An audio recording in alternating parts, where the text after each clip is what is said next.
राधे राधे जपते हुए भोग। बरसाने में एक सेठ जी रहते थे। उनके कई कारोबार थे। 3 बेटे और 3 बहुएं थीं। सभी आज्ञाकारी और संस्कारी थे। घर में धन संपत्ति की कोई कमी नहीं थी, लेकिन सेठ जी के मन में एक कमी हमेशा खलती थी। उन्हें कोई बेटी नहीं थी। यही अभाव उनके मन को भीतर ही भीतर कचोटता था। एक दिन किसी संत के दर्शन का सौभाग्य प्राप्त हुआ। सेठ जी ने जब अपने मन की बात संत से कही तो संत मुस्कुराकर बोले, मन में जो अभाव हो उस पर भगवान का भाव स्थापित कर लो। यदि पुत्री की कमी है तो राधा रानी को अपनी बेटी मान लो। सेठ जी को यह बात हृदय में लग गई। उन्होंने राधा रानी का एक सुंदर चित्र मंगवाया और अपने घर में उसे इस भाव से स्थापित किया जैसे कोई पिता अपनी बेटी का स्वागत करता है। वे रोज सुबह उठते, चित्र को प्रणाम करते, राधे राधे जपते हुए भोग लगाते और जब रात को दुकान से लौटते तो फिर उसी भक्ति और स्नेह से राधे राधे कहते हुए सो जाते। घर में सब कुछ था। 3 बेटे, 3 बहुएं, सुख सुविधाओं से भरा घर, धन धान्य, वैभव, सब कुछ था।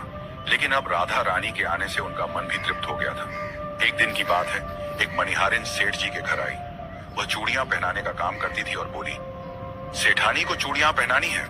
तीनों बहुएं बारी बारी से आईं और चूड़ियां पहनकर चली गईं। तभी एक और हाथ बढ़ा।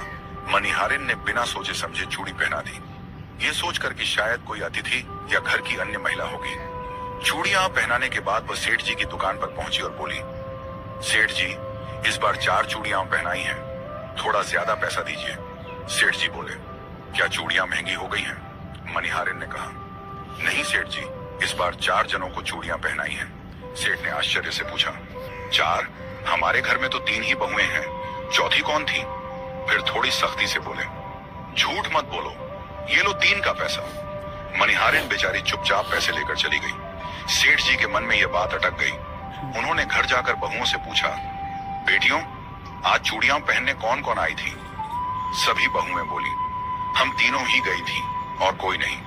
उस रात सेठ जी सोए तो राधा रानी को स्मरण करते हुए सो गए। स्वप्न में राधा जी प्रकट हुई। उन्होंने देखा कि राधा जी के नेत्रों में नमी है, चेहरा भावुक है। सेठ जी बोले, बेटी, तू इतनी उदास क्यों है?